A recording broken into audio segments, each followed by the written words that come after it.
গতকালকে রাত্রিবেলা ডিনার করতে করতে ফোনটা হাতে নিয়ে ভাবলাম একটু মার্কার ওয়েবসাইটে ঢুকে দেখি যে নতুন কোনো ট্রান্সফার আপডেট এলো কি না।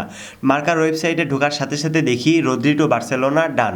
তারপরে ভাবলাম একটু ফেসবুকে ঢুকে দেখি কী অবস্থা। ফেসবুকে ঢুকে দেখার সাথে সাথে দেখি Fabrizio Romano here we go ডান। তো তারপরে ভাবলাম আজকে একটা ভিডিও বানানো যাক রদ্রিকে নিয়ে। তো অলরেডি গতকালকে 2টি ভিডিও বানিয়েছিলাম, যার কারণে পরে আর কোনো ভিডিও বানানো হয় নাই। তো আজকে সকালবেলা আমি ভাবলাম একটু ভিডিওটা বানাই। তো আমি কাজের চাপে এতটাই ব্যস্ত ছিলাম যে ভিডিও বানানোর মতো কোনো সময় পাই নাই। তো এখন অলমোস্ট রাত 2টা বাজে। আজকে নেক্সট ডে, অর্থাৎ বার্সেলোনার সাথে রদ্রির কনফার্ম হওয়ার নেক্সট ডে, সেকেন্ড ডে।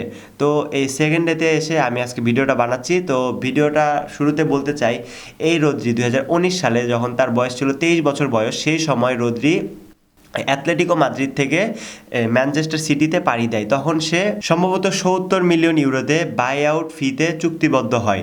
আর সেখানে পার হওয়ার পর থেকে 2019 সাল থেকে 2026 সাল পর্যন্ত 60টি সিজন কাটায়, এবং 60টি সিজনে সে ম্যানচেস্টার সিটির জার্সি দিয়ে জেতা সম্ভব এমন একটা ট্রফি তার বাকি নেই যে এই ট্রফিটা তার জেতা হয় নাই। তার সাথে ব্যালন ডি'র ইনক্লুডেড। সে 2024 সালে ব্যালন ডি'র উইন হয়েছে ভিনিকে হারিয়ে।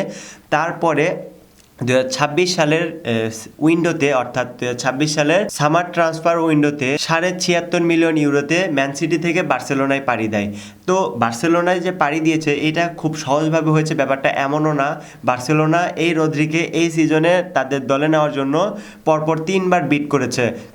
এরকমটা আমরা দেখতে পেয়েছি বার্সেলোনা অ্যাথলেটিকো মাদ্রিদের আরেকটা প্লেয়ার হুলিয়ান আলভারেজকেও বিট করতেছে, প্রায় 3বার বিট করেছে। কিন্তু অ্যাথলেটিকো মাদ্রিদ জুলিয়ান আলভারেজকে ছাড়তে রাজি নয়। বার্সেলোনা এখনও জুলিয়ান আলভারেজের ডিলটা ফাইনাল করতে পারে নাই, কিন্তু ম্যান সিটির প্লেয়ার রদ্রিকে কিন্তু ফাইনাল করে ফেলেছে। একবার ইমেজিন করুন বার্সেলোনার মিডফিল্ড কীরকম পর্যায়ে চলে গেছে।